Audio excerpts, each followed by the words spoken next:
Dios los bendiga. Qué bueno que usted sea parte del programa Punto de Reflexión. Muy contentos, por cierto, porque les comento, estamos iniciando una nueva serie que le hemos titulado Cómo estudiar la Biblia. Tenemos a alguien como parte de la docencia en el seminario Amigos, donde vendrá a compartir experiencias de lo que él ha estudiado, ha leído, se ha preparado, y de alguna manera vamos a aprender principios de cómo interpretar la palabra de Dios. Algunos quizás están pensando, no sé cómo estudiar la Biblia, me da mucho dolor de cabeza, no la comprendo, y entonces voy todos los domingos con mi familia para que el pastor me la explique. En este programa, en esta nueva serie, usted va a aprender principios de cómo estudiar la palabra de Dios de una manera muy personal, con métodos muy sencillos, que son muy profundos, pero vamos a tratar de darlos a conocer en forma didáctica para que usted diga, bueno, los voy a empezar a aplicar para entender la palabra de Dios, de Génesis a Apocalipsis. Así que todos bienvenidos al programa Punto de Reflexión, y el primer tema que vamos a abordar se le ha titulado el texto, el canon y la traducción, como parte de la serie Cómo estudiar la Biblia. Punto de Reflexión. Un tiempo de diálogo ameno con expertos bíblicos, hablando sobre temas actuales y aplicaciones prácticas, con el presentador Marvin Coronado.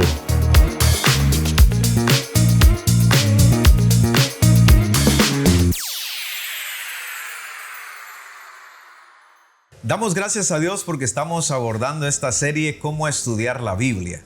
Principios que ustedes aprenderán de cómo interpretar la palabra de Dios. Hoy estamos comenzando con el tema, el texto, el canon y la traducción. Nuestro invitado, el pastor Eric Ramos, y actualmente docente del Seminario Teológico Amigos Berea. Bienvenido al programa, Pastor Eric. Pastor Marvin, gracias por la invitación. Después de 14 años. Más o menos, 14 años nos volvemos a encontrar acá. Nos encontrar en este medio, es una bendición poder estar acá. Queremos saludar a todas las personas que se unen, ¿verdad?, a este programa, Punto de Reflexión. Hoy queremos tratar un tema muy importante, es cómo estudiar la Biblia. Y pues esperamos ser de mucha ayuda para todas aquellas personas que quieren profundizar en el conocimiento de las Sagradas Escrituras. ¿Cómo estudiar la Biblia? Es la serie. Como maestro de Biblia, como docente en el Seminario Teológico Amigos Berea, aquí en Chiquimula, la importancia sobre el tema, porque algunos dicen, la Biblia no la comprendo, es muy amplia. Algunos ni siquiera, te comento, la han leído ni siquiera una sola vez y desconocen muchos temas. ¿Cómo estudiar la Biblia? ¿Se puede? ¿No se puede? ¿Será que solo es exclusividad de una élite como en la historia de la iglesia de los 20 siglos? ¿O será que una persona tan humilde, sencilla como un agricultor puede entender la palabra de Dios? De hecho, la voluntad de Dios al momento de revelarse y dejarlo a través de la Escritura era esa. La voluntad de Dios es de que todos podamos conocerle a través de la Escritura. Uno de los promotores de la Reforma en Inglaterra se llamaba William Tyndale. Tyndale empezó a luchar por traducir la Escritura del latín, que es la versión que se tenía en aquel entonces, al inglés, del griego al inglés. A Tyndale se le perseguía por esa función, pero en cierta ocasión Tyndale hace una carta a uno de los obispos de la iglesia anglicana de aquellos años y le dice: mi sueño es que un día la persona menos versada, menos preparada y conocedora de cualquier arte y de cualquier ciencia tenga acceso al conocimiento valioso de la palabra de Dios. La intención de él era que la traducción llegara al idioma propiamente de ese país, como en el caso de Martín Lutero. Correcto. ¿Verdad? Que era un alemán, y lo que él deseaba era una traducción también como este personaje que nos está citando, para que la Biblia la tuviera el pueblo y el más sencillo tuviese acceso a ella. A la palabra de Dios. Y es que es importante, pastor, porque recordemos que Dios se ha revelado en la Escritura. En teología se manejan dos términos acerca de la revelación de Dios. Dios mismo se da a conocer, Él es soberano.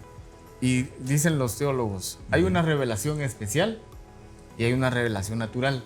La revelación natural son aquellas evidencias, aquella muestra que Dios dejó en la naturaleza, de su grandeza, de su infinitud, de aquellos atributos que denotan ese carácter y esa inmensidad divina, ¿verdad? Como lo menciona el Salmo 19, si no mal recuerdo, los cielos cuentan la gloria de Dios. Correcto. Pero no es suficiente. Sí, pues. Dios es en su misericordia y en su maravilloso amor quiere acercarse al hombre. Y entonces se da la revelación especial. ¿Cuál es la revelación especial? Es que Dios inspira al hombre a poder escribir sus palabras, su voluntad, en un libro maravilloso que se llama Biblia. El deseo de Dios siempre ha sido revelarse al ser humano, que haya un acercamiento. De hecho, en la Biblia encontramos el tabernáculo de reunión previo al templo. Y la idea es que Dios quería habitar, aunque sabemos que Dios no habita en templos hechos de mano de hombre, como lo plantea el libro de Hechos. Y también Salomón, cuando edifica el templo, él dice, claro, Dios no lo vamos a limitar acá.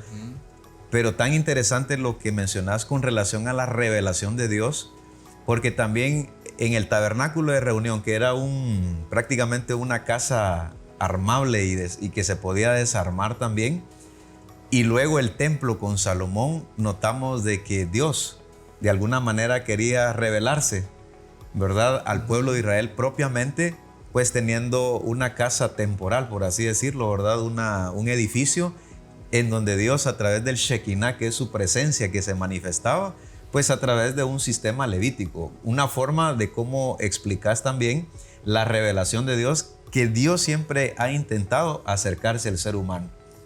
Sí, así es. Dios en su misericordia se acerca al hombre, se revela a través de la Escritura, y nadie puede conocer a Dios si no es a través de la Escritura. Ahora, Pastor Eric, ¿qué es la Biblia?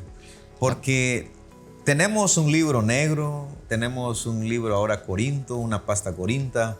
El Pastor Eric tiene una Biblia color azul, pero regularmente yo asocié el libro que le llamamos Biblia como un libro negro que llevó mi hermano. ¿Qué es la Biblia entonces?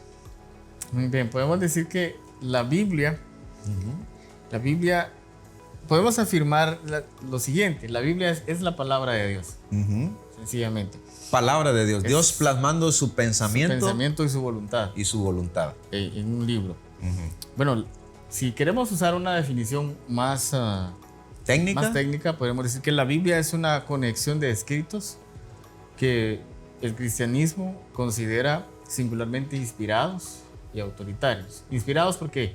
Porque creemos que lo que está aquí fue inspirado por Dios. Es decir, en medio de la voluntad humana, cuando me refiero a voluntad humana, es el hecho de que el hombre se sienta a escribir. Sí, pues hubo alguien. Dios está detrás de eso, inspirando, adicionando o complementando o dando a conocer su voluntad en medio de lo que fue escrito.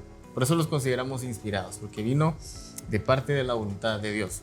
Y hay ciertas evidencias que refuerzan el concepto de la inspiración. Ahora, autoritativos, ¿por qué? Porque para nosotros la autoridad es la Escritura. Nosotros creemos que si la sabiduría divina es inmensa y es tal que pudo crear el universo tan vasto que tenemos y complejo, y si esa sabiduría está vertida en este libro, no necesitamos otra fuente autoritaria para nuestra vida más que las Escrituras. Y de ahí se desprende esa idea importante para el cristianismo y especialmente para el protestantismo. La Biblia es la regla de fe y práctica. Lo voy a repetir una vez más. La Biblia es la regla de fe y práctica, porque nuestra autoridad es la palabra de Dios. Si es la fuente primaria para nuestra fe, nuestras creencias y nuestra forma de vivir, es aquí importante entonces la serie que estamos abordando, Pastor Eric, cómo estudiar la Biblia, porque si este es el libro que va a regir nuestra conducta y va a regir nuestras doctrinas, nuestras creencias, aquí viene el tema, ¿verdad? O la serie, cómo estudiar la Biblia, y propiamente hoy estamos estudiando este primer tema, el texto, el canon y la traducción. Ahora, cuando hablamos de texto, cuando hablamos de canon y cuando hablamos de traducción, ¿a qué nos referimos entonces? Ya que la Biblia es un libro, ya está por sentado, un libro sagrado. Dios plasmando sus ideas a través de seres humanos que cumplían la voluntad de Dios. Solo le quiero compartir una situación más. Luego me vuelve a hacer las preguntas que mencionó. La Biblia es un libro unificado. Es decir, la Biblia es también una recopilación de 66 libros más pequeños u obras literarias.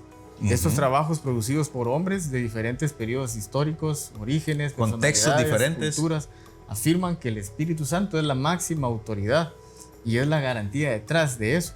Como afirma el apóstol Pablo en la segunda carta a Timoteo capítulo 3 versículo 16, toda la escritura es inspirada por Dios. Aún que vale la pena mencionar algo, cuando el apóstol Pablo cita hace este pasaje, está haciendo alusión a los textos del Antiguo Testamento. Eso hay que tenerlo claro a la hora de ese versículo que nos está citando. Lo debemos de tener claro, porque en aquel entonces surge algo que se llama canon. No había surgido esto que se llama canon del Nuevo Testamento, que ya lo vamos a explicar. Entonces, lo que circulaba en las iglesias en el tiempo que el apóstol Pablo escribe esto, es esa misma carta. Los cristianos en aquel entonces estaban en una situación en la que comenzaban a preguntar qué escrito podíamos utilizar dentro de la iglesia y qué escrito no. Sí, en aquellos años no tenían una Biblia como la nuestra. Sí, porque nosotros decimos, tome su Biblia, que es la palabra de Dios, y leámosla, dice uno. Pero en ese tiempo me imagino que no era así. No era así. Estaban los rollos que contenían el Antiguo Testamento, las cartas que el apóstol Pablo estaban pasando de una iglesia a otra, y entonces los documentos bíblicos, los textos bíblicos, los textos sagrados que tenía la iglesia en aquel entonces era el Antiguo Testamento. Y quiero citar un pasaje de la Biblia, o sea, el contenido, cuando Cristo mismo entra a una sinagoga y le dan a leer el libro de Isaías, por lo que estás mencionando con relación a los escritos, porque Cristo mismo cita el Antiguo Testamento. Así es. Y en el Nuevo Testamento, propiamente en los Evangelios, notamos que Cristo citó muchos segmentos o muchos textos del Antiguo Testamento, que es lo que nos estás mencionando cuando haces esa diferencia, cuando Pablo dice toda la escritura es inspirada por Dios. Él está pensando en textos del Antiguo Testamento. Está pensando en los textos del Antiguo Testamento. Sin embargo, eso no hace que los textos del Nuevo Testamento no vayan a tener validez por la afirmación de Pablo. Sí, porque él dice claramente, toda la escritura es inspirada por Dios. Correcto. Luego el apóstol Pedro lo afirma cuando dice en sus escritos, el apóstol Pedro habla y dice que la escritura fue revelada, no tiene un origen, no es privada, sino que la escritura fue revelada de parte de Dios, porque los santos hombres de Dios hablaron inspirados por el Espíritu Santo. Correcto. Una de las formas en las que nosotros podemos entender que el Nuevo Testamento también es inspiración divina es porque todo el Nuevo Testamento, cuando uno tiene la oportunidad, pastor, de leer toda la Escritura, uno se da cuenta que no existe contradicción. No contradice. No se contradice. Voy a mencionar el texto que leías. Entendiendo primero esto, que ninguna profecía de la Escritura es de interpretación privada, porque nunca la profecía fue traída por voluntad humana, sino que los santos hombres de Dios hablaron siendo inspirados por el Espíritu Santo. Segunda Pedro 1, verso 20 y 21. Así es. La Escritura vino por inspiración divina. Los santos hombres de Dios hablaron bajo esa inspiración. Y pues, bueno, siguiendo conversando entonces, esto, la Biblia es una pequeña biblioteca. De hecho, Biblia viene biblón, que viene como a darnos la palabra biblioteca. Correcto. Entonces, la Biblia está dividida en dos segmentos que nosotros conocemos como Antiguo Testamento y Nuevo Testamento, que también la palabra testamento significa pacto o acuerdo. Pacto, acuerdo. El Antiguo Testamento relata ese pacto antiguo que Dios hizo con la nación de Israel. Este pacto fue ratificado en el monte Sinaí entre Dios y la nación hebrea. Correcto. Allá por Éxodo capítulo 19, de ahí surge todo ese trato entre Dios y el pueblo de Israel, ¿verdad? Del capítulo 19 hasta el capítulo 31. Pero también la Biblia nos habla de un nuevo pacto. Ya Dios hablaba a Jeremías en Jeremías 31 cuando dice que Dios llamaría a un pueblo propio entre todas las naciones y escribiría sus palabras en sus corazones. Correcto. Y Dios establecería un nuevo pacto. Y ese nuevo pacto está pues también en la Biblia, y ese pacto está establecido y ratificado en Jesucristo. Ahí tenemos las dos Dios. estructuras que el pastor Eric nos está comentando: el pacto del Antiguo Testamento, pacto del Nuevo Testamento, y quiero agregar 39 libros contiene el Antiguo Testamento y 27 el Nuevo Testamento. En total 66 libros contiene la palabra de Dios. Quédese con nosotros porque al regresar vamos a tratar estos términos que le citaba al pastor Eric, que es el tema prácticamente: el texto, el canon y la traducción, como el tema que estamos abordando, como la serie que ya estamos iniciándola precisamente hoy, cómo estudiar la Biblia. Difundimos la verdad de Cristo. Amigos TV. Muchísimas gracias por su fina sintonía al programa Punto de Reflexión. Estamos con nuestro invitado, el pastor Eric Ramos, maestro del Seminario Teológico Amigos Berea y también pastor del Colegio Evangélico Amigos. Nos bendice tu presencia, pastor Eric, porque nos está compartiendo principios de cómo estudiar la Biblia, que es la serie que estamos precisamente iniciando. El tema particularmente de hoy: el texto, el canon y la traducción. En el segmento anterior, pastor Eric, estuvimos hablando del Antiguo y el Nuevo Testamento. Pero la palabra canon, que es un término que se ha manejado a nivel general, es bonito conocer su etimología, su aplicabilidad y cómo esta palabra tiene fuerza tanto para decir el canon del Antiguo Testamento y canon del Nuevo Testamento. Entonces, ¿a qué nos referimos con esa terminología y cómo se aplica cuando se conformaron los libros tanto del Antiguo Testamento como del Nuevo Testamento? Muy bien, pastor, primero quiero definir, ¿verdad?, cuál es el origen etimológico de la palabra canon. Y es que lo que se sabe es que la palabra canon se origina en el transporte de mercancías en los tiempos tanto del Antiguo como del Nuevo Testamento. Los mercaderes tenían una vara de medir de determinada longitud. Sí. Y entonces todas las mercancías, para poder entrar en la nave y evitar accidentes, tenían que ser de la medida que tenía esa vara. Por ejemplo, esta es la carga, ¿verdad? Interesante. Y ellos tenían el canon era una vara. Entonces ellos comparaban que la mercancía fuese de la medida de la vara para poder entrar y no tener problemas, ¿verdad?, de ningún tipo. Entonces de ahí surge la palabra canon para relacionarla con las medidas o con los filtros que debe tener algo para poder entrar. Quiere decir que esta palabra se da en un contexto comercial. Sí, surge en un contexto mercantil. Sin embargo, ya el término canon como una palabra para medir fue aplicada en otros campos, como en el tema bíblico. Estamos hablando ahora. En el tema bíblico, pues los antiguos hebreos no utilizaron una vara para ver. Sí, pues, aquí está el libro de Moisés, vamos. Lo físico, que se refiere a principios, se refiere a cualidades y características que los libros debían de tener. Es decir, un análisis. Un análisis. Y también esto, perdón, Eric, nos lleva también a un asunto bien importante, porque no solamente eran 39 libros del Antiguo Testamento en esa época, sino circulaban más escritos, igual el Nuevo Testamento. Correcto. Entonces los ancianos de hebreos se sientan, los ancianos judíos se sientan a dialogar para establecer aquellos criterios que servirían para comprobar, primero, la veracidad del libro que estaba circulando, segundo, la autoría de ese libro, tercero, que ese libro estuviera relacionado con todo el proceso histórico de la nación, de la nación israelita. Entonces los ancianos se sientan y establecen ciertos criterios y parámetros que debía cumplir un libro para ser considerado parte del canon, para ser considerado sagrado para ellos. Uno de esos criterios era la autoría de ese libro. Ese libro tenía que tener una autoría.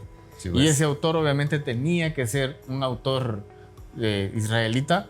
Judío. Que tuviera, o israelita, preferiría llamarlo israelita porque para ese entonces el concepto de nación judía no se había desarrollado tal y como ahora lo conocemos, ¿verdad? Entonces, por ejemplo, los primeros 5 libros de la ley, y aquí vamos a ir hablando ya de cómo está conformada la escritura, se atribuyen ¿a quién?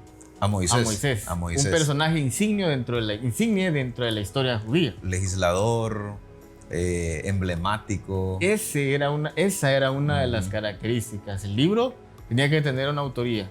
Y la autoría del libro tenía que ser de un personaje que fuese insignia dentro de la nación israelita. Serían criterios que prácticamente conformarían esa vara de medir. Esa vara de medir. El canon, porque eso sí está prácticamente como un término que se suena tanto en el área teológica, bíblica y también eclesiástica, ¿verdad? El canon del Antiguo Testamento o el canon del Nuevo Testamento. Pero hoy estamos aprendiendo con el pastor Eric que son criterios que conformaban esa regla de medir, que se aplicaba a la hora de conformar libros canónicos, ¿verdad? Ahí vienen también los libros canónicos o sagrados.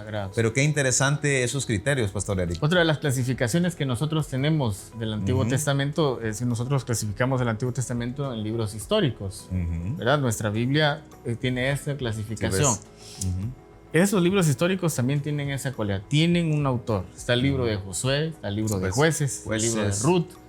Si usted se da cuenta, nos llama la atención Ruth, que es el libro, tiene el título del libro es el nombre de una mujer. Moabita, ¿no? Que de una nacionalidad extranjera, pero llama la atención porque Ruth se introduce dentro de la genealogía del Mesías. Sí.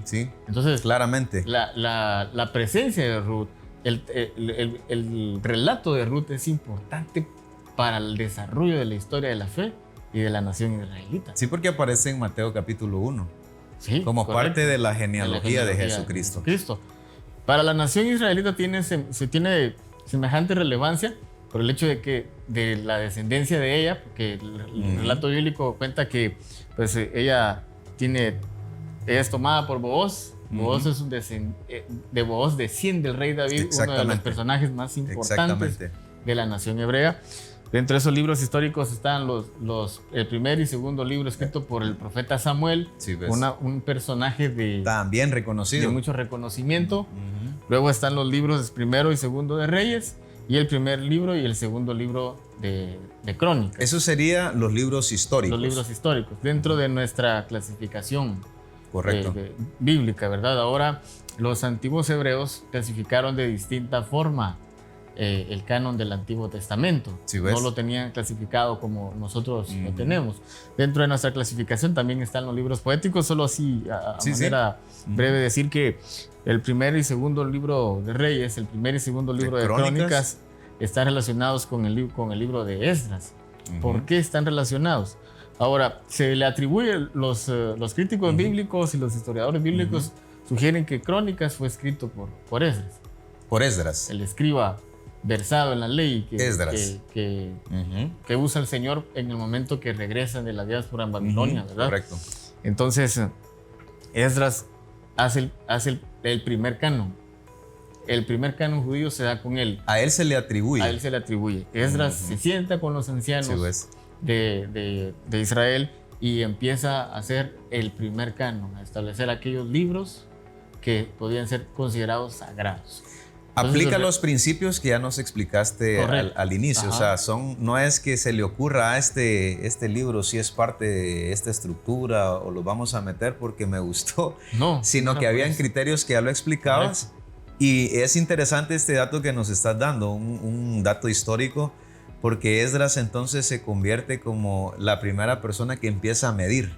Así es. ¿Verdad? Ese canon que se utilizaba en ese contexto comercial como lo explicabas y que ahora lo está aplicando ya en la práctica Esdras. Luego están los demás libros, Los libros poéticos. Está el libro de Job, el libro de Salmos, el libro de Proverbios, el libro de Eclesiastés, el libro del Cantar de los Cantares, que relatan la forma poética que el pueblo de Israel tenía para expresarse a través del medio escrito.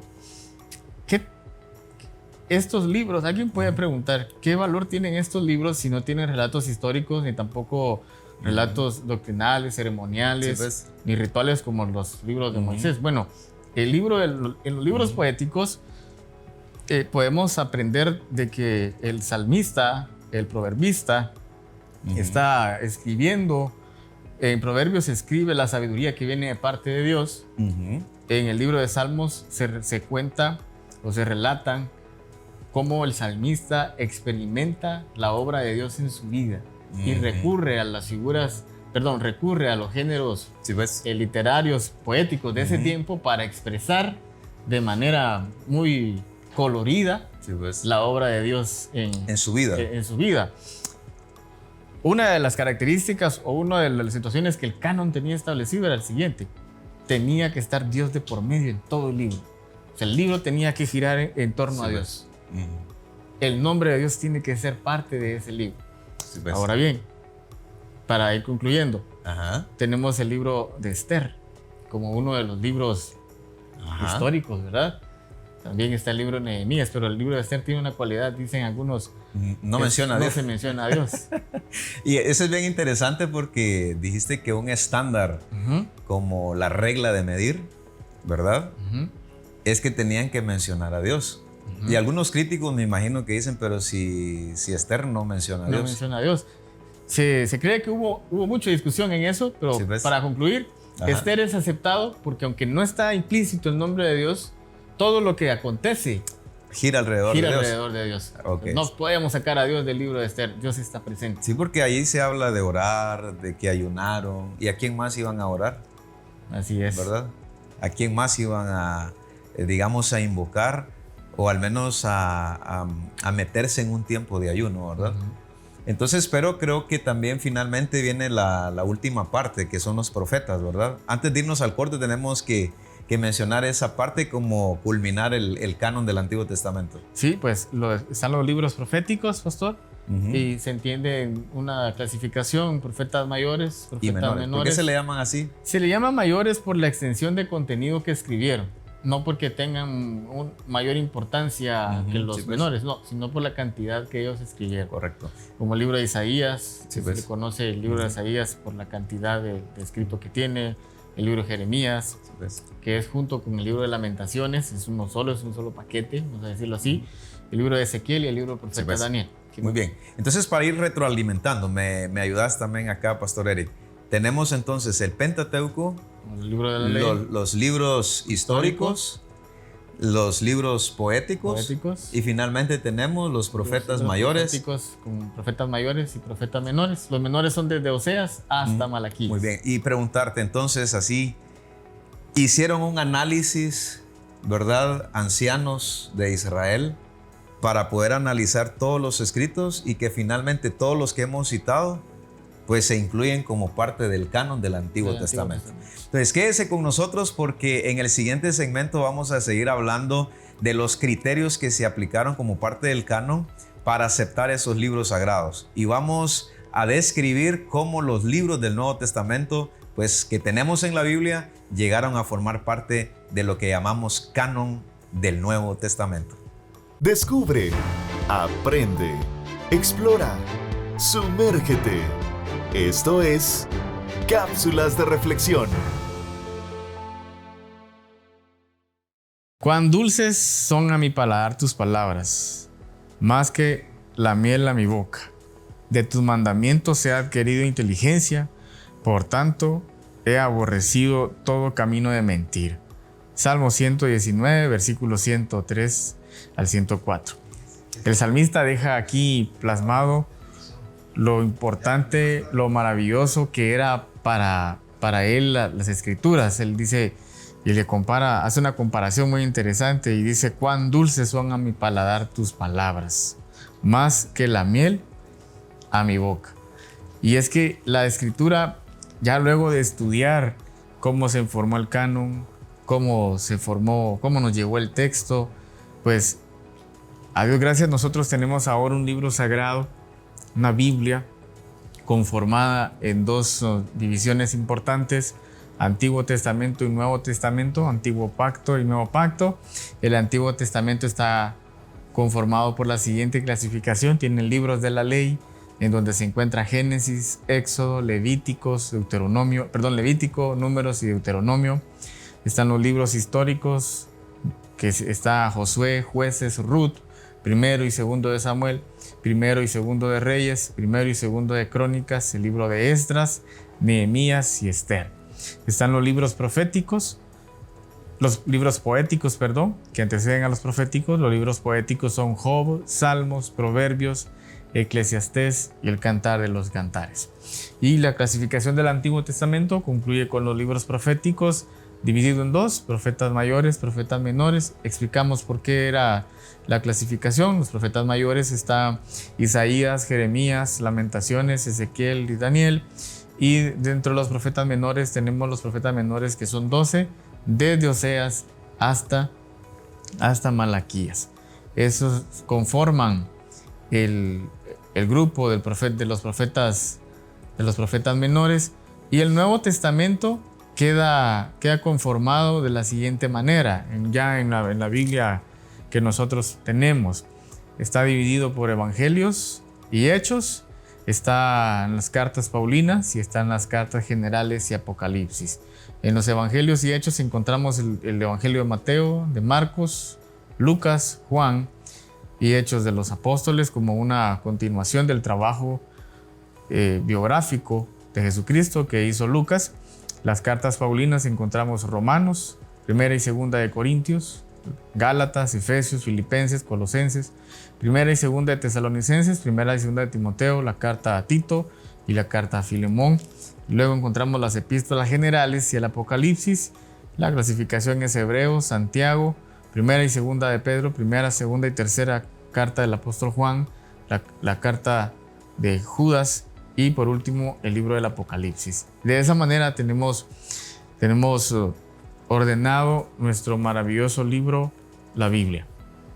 Y estas palabras son de mucha importancia y de bendición para nosotros. Descubre, aprende, explora, sumérgete. Esto fue Cápsulas de Reflexión. Bienvenidos todos aquellos que se están integrando al programa Punto de Reflexión. Me encuentro con el pastor Eric Ramos abordando la serie Cómo estudiar la Biblia. Y hoy estamos hablando acerca del primer tema, el texto, el canon y la traducción. En el segmento anterior culminamos cómo el Antiguo Testamento finalmente se define en base a criterios que conformaron el canon, una regla de medir que etimológicamente muy bien y acertadamente lo explicaba el pastor Eric, que se dio en un contexto comercial o mercantil. Sin embargo, la Biblia no solamente es conformada por el Antiguo Testamento, sino por el Nuevo Testamento. Y aquí vamos a trabajar en ese segmento, pastor Eric, para conocimiento de la audiencia, cómo está estructurada la Biblia, qué es la Biblia, qué libros contiene. Ahora pasemos al Nuevo Testamento. ¿Son los mismos criterios que se utilizaron con relación al canon? ¿Variaron con los libros del Nuevo Testamento y cómo se conformaron los mismos también? Sí, son parecidos. Y otra de las situaciones es de que los cánones no se establecieron en un solo concilio, en una sola reunión. Sí, pues. ¿Hubieron varias reuniones? Llevaron mucha discusión, mucha conversación, pues, mucho análisis, mucho cuestionamiento también. De hecho, el orden de los libros del Nuevo Testamento está en la medida que se fueron aprobando. Sí, pues. El último libro del Apocalipsis se encuentra hasta allí porque se fue discutiendo. Se fue discutiendo mucho, interesante, ¿verdad? Interesante. Por la misma naturaleza del libro. Sí, pues. Y pues por eso se ubica hasta esa parte del orden, ¿verdad? Sí, de los libros. Otros libros no tuvieron discusión, los evangelios, por ejemplo. Volviendo a la palabra canon, que significa medida, caña de medir, medida para que algo pueda ser admitido. Sí, pues. Los distintos concilios para la aceptación de los libros que se consideraban inspirados, ¿no? Hay un personaje insignia y se llama Eusebio de Cesarea. Eusebio presenció muchos de estos concilios y pues fue parte de esta situación.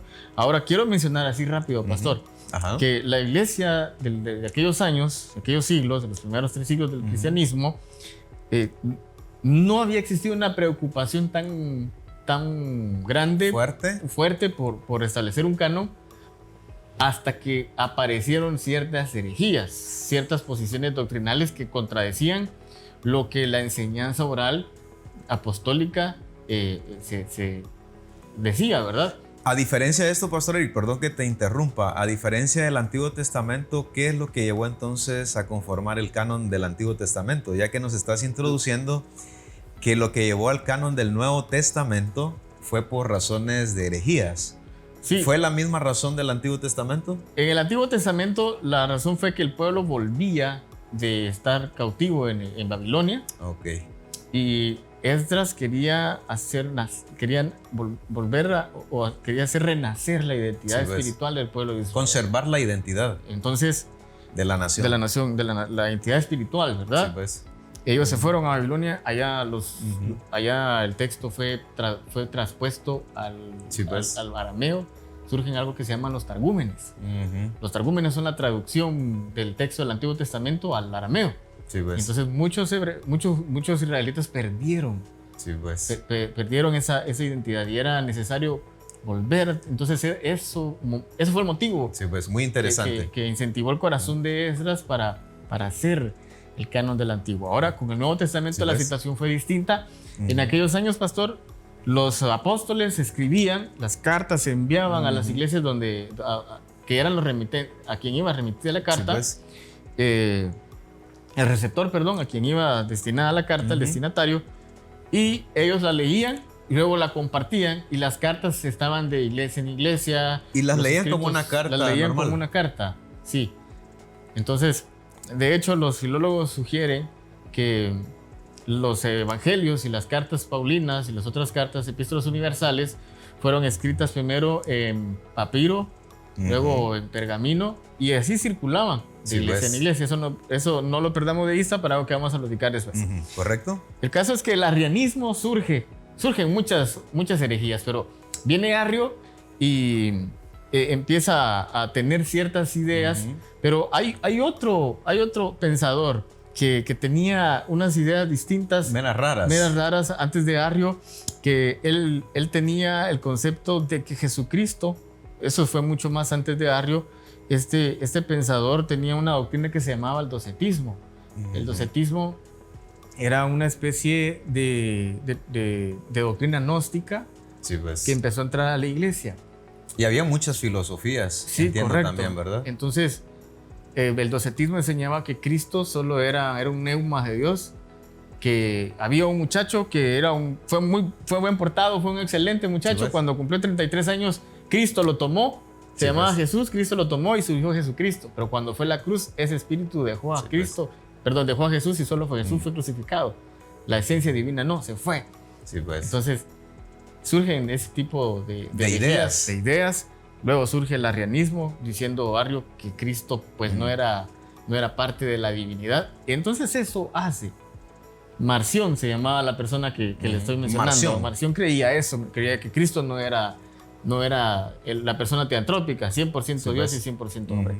Entonces eso hace que la iglesia se preocupe y diga, bueno, ¿cuántos escritos están circulando en todas las iglesias? En todas las iglesias, qué interesante. Porque hay algo que se llaman evangelios, que a raíz de ese concilio se les denominó gnósticos. Evangelios gnósticos. Evangelios gnósticos. ¿Por qué? Porque estos evangelios tenían ideas gnosticistas y las estaban barnizándose en la historia de Jesús. Por ejemplo, uno de estos evangelios gnósticos dice que cuando Cristo tenía la edad de 5 o 7 años, cuando era un muchacho, tomó arena del mar de Galilea, hizo unas palomitas, las tiró al aire, sopló, y esas palomitas de arena se volvieron en palomitas, en animalitos, ¿verdad? Sí, pues.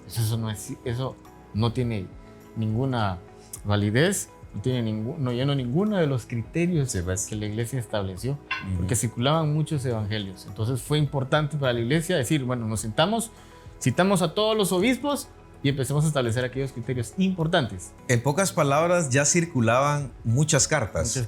Muchos evangelios. Surgieron ideas raras dentro de la iglesia cristiana, como bien lo mencionabas, Marción con su ideología, Arrio también, ¿verdad? Con sus formas de pensar distintas a como los apóstoles habían aprendido del Señor Jesucristo. Así que en el siguiente segmento vamos a hablar entonces que finalmente se conforma el canon del Nuevo Testamento y vamos a examinar qué libros se incluyeron. partiendo de este contexto que ya nos colocas en perspectiva para que usted vea históricamente por qué fue necesario también el canon del Nuevo Testamento. Amigos TV. Estamos en el último segmento de Punto de Reflexión, tratando el tema, el texto, el canon y la traducción como primera parte, porque vamos a venir con otro programa donde vamos a ahondar de una manera más profunda ciertas situaciones que la Biblia, por supuesto que estamos estudiando, nos da mayor luz para poder entenderla. Nuestro invitado, el pastor Eric, está con nosotros apoyándonos con experiencia y como docente también. En el segmento anterior estuvimos hablando, pastor Eric, acerca de detalles del Nuevo Testamento, que fue en el contexto de herejías que se levantaron y que la iglesia dijo, no, tenemos que plasmar cuáles son las cartas de todas las que circulan en las iglesias para que finalmente tengamos un libro que pueda regir la fe y la conducta de los cristianos del primer siglo, y es lo que ha regido durante estos 20 siglos. Muy bien. El Nuevo Testamento surge como una medida para combatir la herejía. La herejía. Sí, surge el Nuevo Testamento. Entonces, igual los obispos de ese tiempo, los pastores de ese tiempo, que estaban encargados de iglesias de aquellos años, en toda esa área donde el evangelio empezó a predicarse, se reúnen y empiezan a establecer los criterios que cada libro debe tener. Otra vez. Entonces ellos establecen, uno de esos criterios es que el libro tiene que tener una autoría. Bien. Para empezar.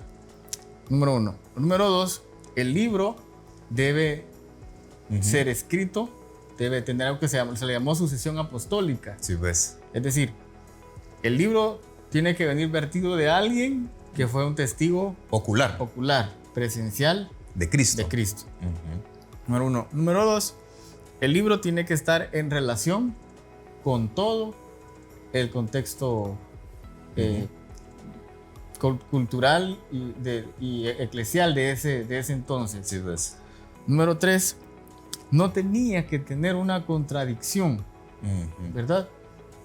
Y se tenía que entender que Dios estaba por medio del escrito. Sí, pues. Porque le voy a decir así, el apóstol Pablo escribió más cartas, aparte de las 13 que están dentro del canon, aceptadas. No obstante, aunque tenía la autoría, sí, pues, aunque tenía los otros criterios, pues carecía de ese factor teológico que sí poseen las cartas que están dentro del canon. Sí, pues. Es por mencionarle algunos de esos aspectos que ellos vieron. Entonces, los primeros libros de la escritura, del Nuevo Testamento especialmente, que aparecen en el orden de como los tenemos actualmente, fueron los libros que no tuvo mayor discusión de ser aceptados. Y ahí hablamos de los evangelios, ¿verdad? Tienen todas las características: Mateo, Marcos, Lucas, el evangelio de Juan y el libro de los Hechos, que es parte de esos escritos. Sí, pues. No hubo discusión, no hubo mayor discusión para aceptarlos. Esos criterios son importantes que los entendamos y los aprendamos, porque los tomaron en cuenta como la regla de medir, otra vez el canon, que es una regla de medir, y estos criterios los establecieron y entonces empezaron a evaluar, ¿verdad? Ya lo que nos estás ahora mencionando con los libros, pero hay más libros, están hay las más cartas paulinas, que son 13, entiendo. Son 13 cartas, Romanos, la primera y segunda carta de Corintios, la carta a los Gálatas, a los Efesios, a los Filipenses, a los Colosenses, primera y segunda Tesalonicenses, primera y segunda de Timoteo, la carta a Tito y la carta a Filemón. Sí, pues. Son cartas de autoría paulina, no está discutida la autoría, y el acervo teológico que se maneja aquí es muy profundo, y es dirigido a una iglesia en particular, que existía la iglesia y estaba ahí presente. Por último, las cartas generales y el Apocalipsis, como lo dije en un principio. El Apocalipsis fue uno de los libros muy discutidos. Hebreos, Santiago, la primera y segunda carta de Pedro, la primera y segunda y tercera carta de Juan, la fueron discutidos Judas, también. Fueron discutidos. Sí, pues. Habría muchas cosas que podríamos platicar ahí. Entonces, podríamos decir entonces los evangelios, ¿verdad? Está, por ejemplo, Hechos, no sé dónde lo ubicamos, el libro de Hechos, tiene como que libro ser histórico. Parte de los evangelios. De los evangelios, muy bien. Las cartas del apóstol Pablo, las epístolas pastorales, entiendo. las epístolas paulinas tienen división, epístolas a las congregaciones, y ya están las epístolas pastorales. Muy bien. Y están las cartas universales. O epístolas generales. Y el Apocalipsis. Y el Apocalipsis. Se discutieron, se analizaron, y entiendo que, según por historia, en el tercer concilio de Cartago, en el año 397, pues se estableció el canon del Nuevo Testamento. Ya se podía decir con seguridad lo que ahora hacemos en las iglesias. Solo un dato. La Biblia, la palabra de Dios. En el 320 empiezan estas discusiones y estas reuniones. 320. Y concluyen en ese concilio. 397. Entonces noten que no fue así una cuestión rápida, una cuestión de improvisación.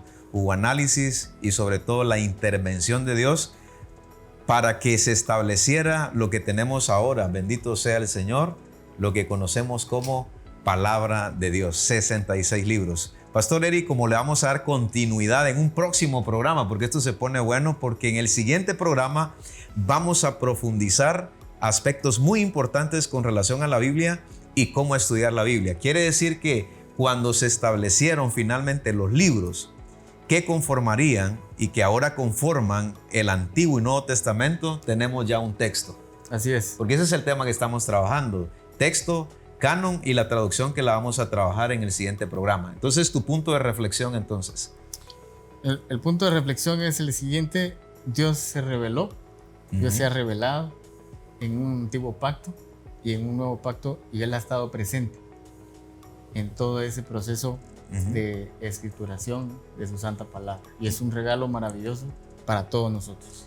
Gracias, Pastor Eric, por darnos una reseña histórica, por apoyarnos en conocer cómo se estructuró la Biblia y que finalmente tenemos en nuestras manos la palabra de Dios, y que podríamos decir un texto sagrado, un libro sagrado. Y en el siguiente programa, que vamos a tener la participación del Pastor Eric, vamos a abordar puntos muy importantes, ahora sí, relacionados al texto puro, que nosotros le llamamos palabra de Dios. Espero que estés motivado, espero que esto te haya causado un poquito de incomodidad para poder aprender más de la Biblia, estudiarla, y tenemos un texto puro de Génesis, Apocalipsis, y yo creo que una de las cosas para entender la Biblia, y con esto nos vamos, hay que leerla, Pastor Eric, por lo menos, si queremos empezar a entender la Biblia, por lo menos leerla una sola vez. ¿Cuántas veces has leído la Biblia? Segunda pregunta, ¿la has leído completamente alguna vez? Son los retos que te quedan en el punto de reflexión. Si Dios nos permite, nos vamos a encontrar en otro programa aprendiendo principios de cómo estudiar la Biblia. Dios te bendiga. Punto de reflexión. Un tiempo de diálogo ameno con expertos bíblicos, hablando sobre temas actuales y aplicaciones prácticas, con el presentador Marvin Coronado.